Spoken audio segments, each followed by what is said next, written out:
நம்ம ஆடு அண்ணாமலை என்ன பண்ணியிருக்குன்னா, இன்னைக்கு ஒரு பேட்டி குடுத்துருக்கு. அது பிரதமர் என்ன பண்ணியிருக்காருன்னா, தமிழை எங்கெல்லாம் வளர்க்க முடியுமோ அதெல்லாம் என்ன பண்ணிட்டுருக்காருன்னா, வளர்த்துட்டு இருக்காரு அப்படின்னு சொல்லிட்டு. ஆனா நிஜத்தில என்ன நான் தேர்தல் வரும்போது மட்டும் தமிழை வெறும் வாய்ச்சவடாலா வச்சுட்டு, இவனுக்கு தமிழுக்கு ஒதுக்கிய நிதி எவ்வளவுன்னா 74 கோடி.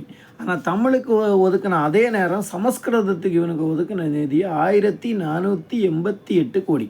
சரியா? 74 கோடி எங்கே இருக்குது, 1488 கோடி எங்கே இருக்குது? அதுக்கு அடுத்து நம்ம ஆட்டுக்குட்டி அண்ணாமலை என்ன சொல்லுதுன்னா, தமிழ்நாட்டில் கடன் அதிகமாகிடுச்சு, 9 லட்சம் கோடி கடன் ஆகிடுச்சு அப்படின்னு. இந்தியாவோட கடன் தெரியுமா? 75 வருஷத்துக்கு மேலே ஆண்டவன் எல்லாம் சேர்த்து வாங்கின கடன் வெறும் 50 லட்சம் கோடி. ஆனால் இப்போது இந்தியாவோட கடன் 181 லட்சம் கோடி. சரியா? 10 வருஷத்தில் இவங்க வாங்கின கடன் எவ்வளவுன்னா 130 லட்சம் கோடி. சரியா? இவனுக்கு கடனை பற்றி பேசலாமா? ஒன்று நீ கடன் வாங்காமல் இருக்கணும்.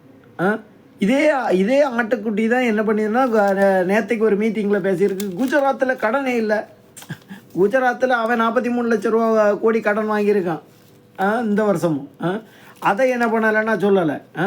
இந்த மாதிரி தான் இவனுக்கு என்ன பண்ணிகிட்ருக்கானுங்கன்னா, நம்ம இதில் இந்த மும்மொழி கொள்கையை எப்படியாவது என்ன பண்ணிடணும்னா உள்ளாடி திணிச்சிடணும் அப்படின்னு சொல்லிட்டு இவனுக்கு நாக்பூர் கொடுத்த அஜெண்டா. மும்மொழி கொள்கைன்னு வரும்போது எப்படியாவது நம்ம ஹிந்தி படிப்போம், ஹிந்தியை படித்த உடனே அடுத்தது என்ன பண்ணலான்னா ஹிந்தியை நம்ம தூக்கிட்டு இவனுக்கு என்ன பண்ணலான்னா சமஸ்கிருதத்தை கொண்டு வரலாம் அப்படிங்கிறதான் இவனுக்கு திட்டம். அது எப்படி சமஸ்கிருதத்தை இவனுக்கு கொண்டு வர்றானுங்கன்னா, தமிழ்நாட்டில் ஒரு 52 கேந்திர வித்தியாலய பள்ளி இருக்குது. சரியா? இந்த மாதிரி கேந்திரிய வித்தியாலய பள்ளியிலெல்லாம் 3வது மொழியாக ஜெர்மன் படிச்சுட்டு இருந்த பிள்ளைகளை ஒரு வருஷத்துக்கு ஒரு கல்வியாண்டுக்கு இடையில இப்போ அரையாண்டு தேர்வில் வந்து நம்ம பிள்ளைய படிச்சுட்டு இருக்கு, பாதி வருஷம் படித்தாச்சு, பாதியிலேருந்து மாற்றினா எப்படிப்பட்ட பாசிஸ்ட்டுகளாக இவனுக்கு இருப்பானுங்க. பாதியிலேருந்து இவனுக்கு என்ன பண்ணியிருக்கானுங்க, நான் அந்த ஜெர்மனை தூக்கி போட்டுட்டு சமஸ்கிருதத்தை கம்பல்சரியாக வச்சுருக்கானுங்க. சரியா? கேந்திர வித்தியாலயில். சரி, சிபிஎஸ்சின்னு குறைக்கிறீங்களே, சிபிஎஸ்சியில் இந்தியை கட்டாயமாக வச்சுருக்கிறது யார்? சிபிஎஸ்சி சிலபஸ் ஃப்ரேம் பண்ணுறது யார்? தமிழ்நாட்டில் இருக்க சிபிஎஸ்சி பள்ளியில எல்லாம் தமிழ்நாடு அரசு ஃப்ரேம் பண்ணட்டும் அப்படின்னு சொல்லிட்டு சொல்ல நாங்கள் மாற்றுறோம். இப்போது இது கர்நாடகாவில் போன இது தேர்வில் ஹிந்தியில் மட்டும் ஃபெயிலாகி 10th ஃபெயிலானவங்க 90,000 பேர். சரியா? இந்த 90,000 பேர் இனி ஹிந்தி பாஸ் பண்ணால் தான் அடுத்தது 11 +1 +2 போக முடியும்.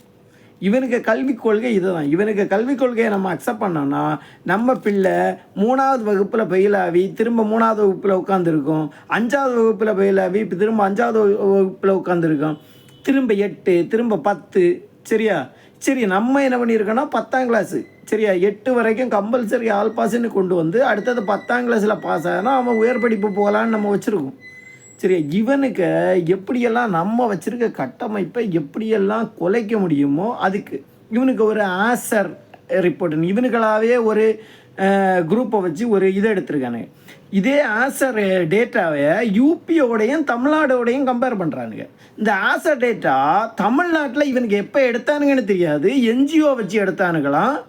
அப்போ ஒரு 12,000 ஸ்டூடெண்ட்ஸ் ஏதோ எடுத்தானுங்க அப்படின்னு சொல்கிறாங்க. ஆனால் யூபியில் நீ எங்கடா டேட்டா எடுத்தேன்னு கேட்டால் யூபி கவர்மெண்ட் கொடுத்த டேட்டாவை வச்சு கம்பேர் பண்ணிட்டு இருக்கானுங்க. நீ தமிழ்நாட்டில் இது ஒரு இது பப்ளிக்கில் போய் எடுத்த மாதிரி யூபியிலே நீ எடுக்கணுமா இல்லையா? யூபி கவர்மெண்ட் கொடுத்த டேட்டாவை வச்சு தமிழ்நாடை கம்பேர் பண்ணிவிட்டு அந்த டேட்டாவை வச்சு என்ன பண்ணியிருக்காங்க, தமிழ்நாடு கல்வித்தரம் குறைஞ்சிருக்கு.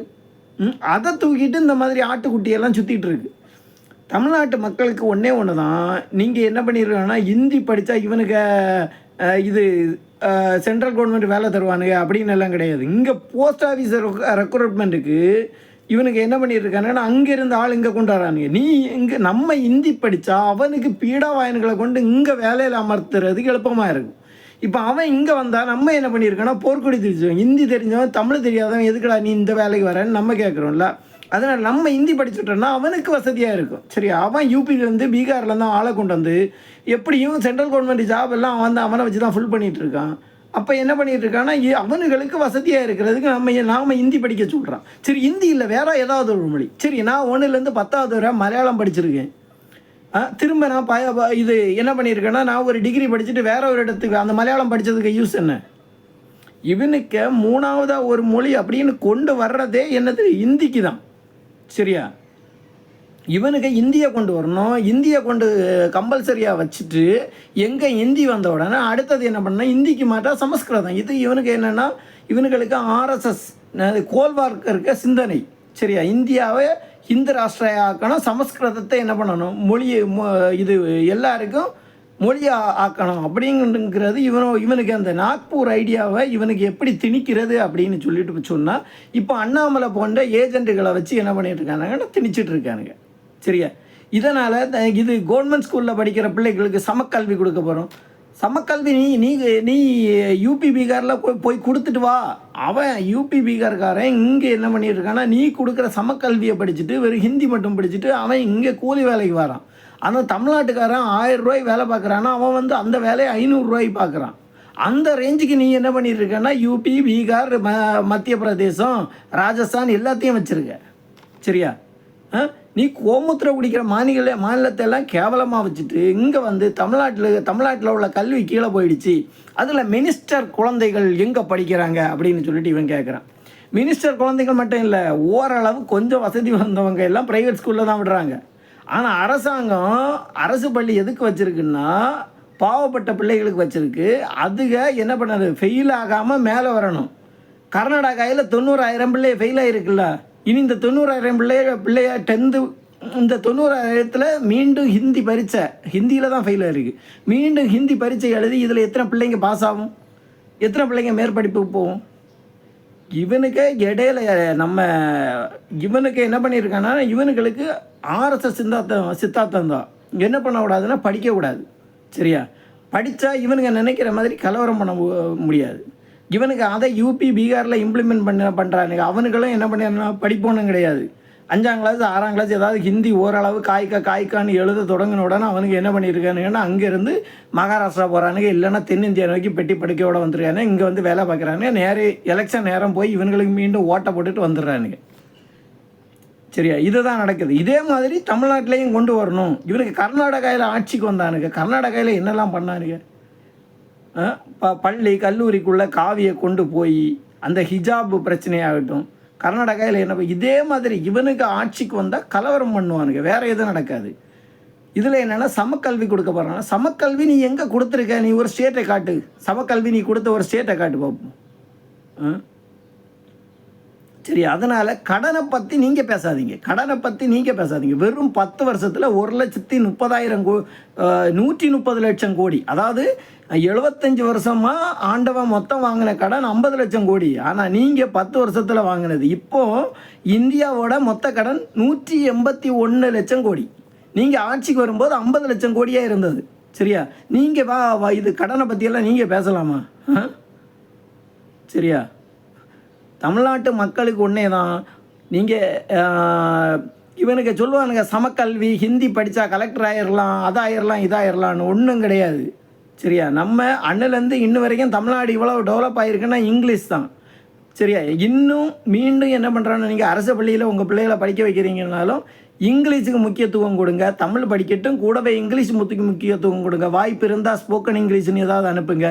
எவ்வளவு இங்கிலீஷ் படிக்குதோ அந்த அளவுக்கு உலகம் உங்களுக்கு வாய்ப்பு திறந்துருக்கு.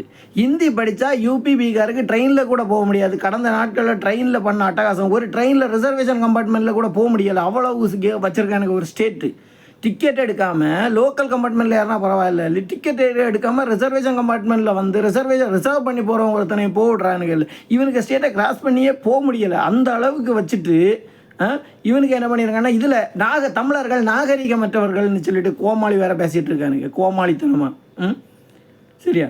இதில் என்னென்னா, நம்ம நிர்மலா சீதாராமன் என்ன பண்ணியிருக்குன்னா, பெரியார்னா இந்த கூட்டத்துக்கு கொஞ்சம் என்னென்னா எரிச்சலாக தான் இருக்கும். ஏன்னா பெரியார் இவங்களை தரமட்டமாக போட்டு தாக்கினது கண்டு தான் நிர்மலா சீதாராமனை போலப்பட்டவங்க என்ன பண்ணாதுன்னா, ஜெயிச்சு எம்பி ஆக முடியாமல் ஓசி எம்பியில் போய் மினிஸ்டர் ஆக முடியுது.